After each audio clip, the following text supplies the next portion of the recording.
आज से 2000 साल पहले कौन थे वो नो अननोन मैन जो दुनिया से छिप कर रहे थे, और वो नो अननोन मैन की 9 बुक्स में ऐसा क्या था जिसे दुनिया से छिपाया गया। सम्राट अशोक के इस 9 लोगों के ग्रुप में ऐसा क्या था जिसे दुनिया से छिपाया गया था। आज ऐसे टॉपिक के बारे में बात करने जा रहे हैं जिसके बारे में इंटरनेट पर बहुत ही कम जानकारी। तो चलिए जानते हैं सम्राट अशोक की 9 अननोन मैन की सीक्रेट सोसाइटी के बारे में। Chapter 1 history. जब तक अशोक ने कलिंग पर आक्रमण नहीं किया तब तक वह एक क्रूर नेता के रूप में जाना जाता था। उसने 1 लाख लोगों की जान लेकर कलिंग युद्ध जीता था और भारी जानहानि और भयानक नरसंहार ने उसे पौध बना दी। उसके बाद अशोक ने अपना जीवन ज्ञान और शांति की खोज में समर्पित कर दिया। सम्राट अशोक को एहसास हुआ कि प्राचीन भारत ने अपार ज्ञान और मानव सभ्यता को इकट्ठा किया था जिसे उसे संरक्षित करने की आवश्यकता थी, और उसे डर था कि अगर यह गलत हाथों में पड़ गया तो यह तबाही मचा सकता है। इसलिए इस ज्ञान की रक्षा के लिए उन्होंने 9 अज्ञान पुरुषों को गठन किया है, एक गुप्त भाईचारा जिसे मानवता के सबसे महत्वपूर्ण रहस्यों की रक्षा करने का काम सौंपा गया था। इन रहस्यों में ऐसे विषय छिपे हुए थे जिन्हें बहुत विवादास्पद, बहुत रहस्यमय और आम विद्वानों के लिए वर्जित माना जाता था। गुप्त समाज हमेशा से उन्नत सभ्यताओं की विशेषता रहे हैं। जब भारत की बात आती है तो ऐसा लगता है कि हमारे पास सबसे पुराने और सबसे शक्तिशाली गुप्त संगठनों में से एक है जिसे 9 अज्ञात पुरुष के रूप में जाना जाता है, जिसकी स्थापना लगभग 2000 साल पहले अशोक महान ने की थी। सम्राट अशोक ने विभिन्न क्षेत्रों और विषयों से भारत के 9 सबसे प्रतिभाशाली दिमागों को इकट्ठा किया और 9 अज्ञात पुरुषों के नाम से एक गुप्त समाज का गठन किया। चैप्टर नंबर 2, वो 9 अननोन मैन कौन थे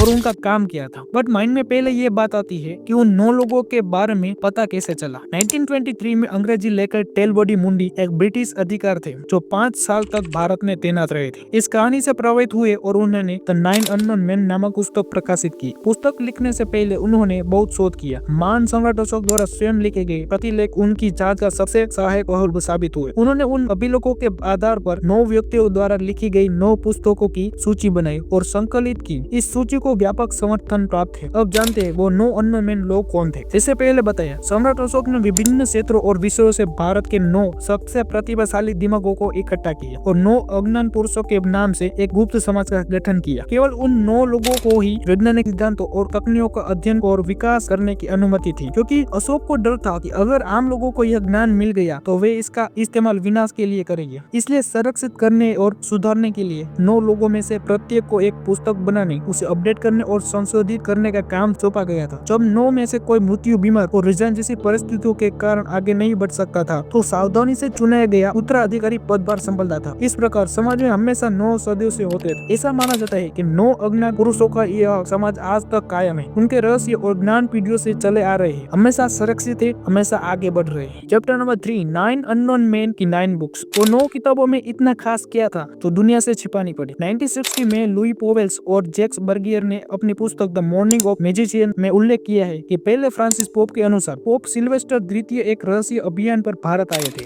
अपनी यात्रा के दौरान उन्होंने 9 अज्ञात लोगों की मुलाकात की और आश्चर्यजनक क्षमताएं सीखी। उन्होंने यह भी सीखा हाँ या नहीं के सवालों का जवाब देने के लिए कांस्य सिर कैसे बनाया गया था। यह बोलने वाली खोपड़ी एक तरह से काम करती थी जो बाइनरी सिस्टम के बराबर थी। पोप के पास प्राचीन रोबोट खोपड़ी और 9 अज्ञात पुरुषों से प्राप्त ज्ञान के आधार पर कई अन्य आश्चर्यजनक आविष्कार थे। हालांकि उनके मरने के बाद उनके सभी सपने नष्ट हो गए। Book number 1, physiology. इस पुस्तक में फिजियोलॉजी को शामिल किए गए हैं और दिखाए गए हैं किसी को केवल छूकर कैसे मारा जा सकता है। इस तकनीक को the touch of the dead के नाम से जाना जाता है, जिसमें तंत्रिका आवेगन को उलटना शामिल है। यह भी कहा जाता है कि इस पुस्तक से ली के परिणाम स्वरूप जूडो की मार्शल आर्ट का जन्म हुआ था। बुक नंबर 2, संचार। इस पुस्तक में संचार विधियों का अध्ययन शामिल था। वह एक स्थलीय और विदेशी प्राणी दोनों थे। 9 अज्ञात लोग इसके अनुसार एलियन और बाहरी दुनिया के बारे में जानते थे। बुक नंबर 3, गुरुत्वाकर्षण। इस पुस्तक में गुरुत्वाकर्षण के रहस्यों का खुलासा किया गया है। साथ ही वैदिक विज्ञान या बस एक हवाई जहाज के निर्माण के बारे में विस्तृत निर्देश दिए गए हैं। बुक नंबर 4, सूक्ष्म जीव विज्ञान। सूक्ष्म जीव विज्ञान और प्रौद्योगिकी इस पुस्तक का केंद्र बिंदु थे। Book number 5, propaganda. इस पुस्तक प्रोपेगेंडा और मनोविज्ञान युद्ध रणनीतियों पर चर्चा करती है। बुक नंबर 6, ब्रह्मांड विज्ञान। इस पुस्तक में ब्रह्मांड के सरोकारों अध्ययन शामिल किया गया है। Book number 7, कीमिया। यह पुस्तक मुख्य रूप से कीमिया और धातु रूपांतर में संबंधित थी। बुक नंबर 8, प्रकाश। यह पुस्तक प्रकाश के गुणों के बारे में थी, जैसे इसकी गति और हथियार के रूप में कैसे उपयोग किया जाए। बुक नंबर 9 समाजशास्त्र। 9वें और अंतिम खंड में समाजशास्त्र के विषयों को शामिल किया गया है। इनमें समाज की प्रगति के दिशा निर्देश और उसके विनाश की भविष्यवाणी करने के तरीके बताए गए थे। दोस्तों, आप इस 9 बुक के और रहस्य जानना चाहते हैं तो कमेंट करके जरूर बताना, न्यू वीडियो जरूर लाएंगे। चैप्टर नंबर 4, ये कहानी फेक और रियल। कुछ शोधकर्ताओं का मानना है कि 9 अज्ञात पुरुषों केवल एक फेक है और इनमें शायद ही कोई सच्चाई हो। ऐसा इसलिए क्योंकि यह स्वीकारना कठिन है कि एक प्राचीन गुप्त समाज 2000 से अधिक वर्षों तक गुप्त रूप से रहने में कामयाब रहा है। लेकिन हमें यह नहीं भूलना चाहिए कि समाज में शामिल किए गए लोग अशोक के सबसे बेहतरीन लोगों में से है और उन्होंने इस गोपनीयता को बनाए रखने की शपथ ली थी। कंक्लूजन, यह कहानी सम्राट अशोक और उनके द्वारा स्थापित 9 अज्ञात पुरुषों के गुप्त समाज के इर्द गिर्द घूमती है, जो मानवता के कल्याण के लिए अपार और विवादास्पद ज्ञान को संरक्षित करने का उद्देश्य से बनाया गया है। इन 9 पुस्तकों में छिपा ज्ञान मानव सभ्यता के लिए लाभकारी तो था ही, लेकिन गलत हाथों में पढ़ने पर विनाशकारी हो सकता था। हालांकि इस कहानी की प्रामाणिकता पर सवाल उठाए जाते हैं, लेकिन इसके पीछे छिपा विचार अद्वितीय और रोचक है। ये कहानी इस बात पर भी ध्यान केंद्रित करती है कि कैसे प्राचीन सभ्यताएं उन्नत ज्ञान और गोपनीयता बनाए रखने में सक्षम थी, चाहे यह गुप्त समाज वास्तविक हो या काल्पनिक। या इतिहास रहस्य और मानवता के प्रति दायित्व के दिलचस्प पहलुओं को दर्शाता है, जो आज भी लोगों को रोमांचित और प्रेरित करता है। इस टॉपिक को यहाँ ही क्लोज करते हैं। मिलते हैं नए रोमांचिक और रहस्य के वीडियो पर।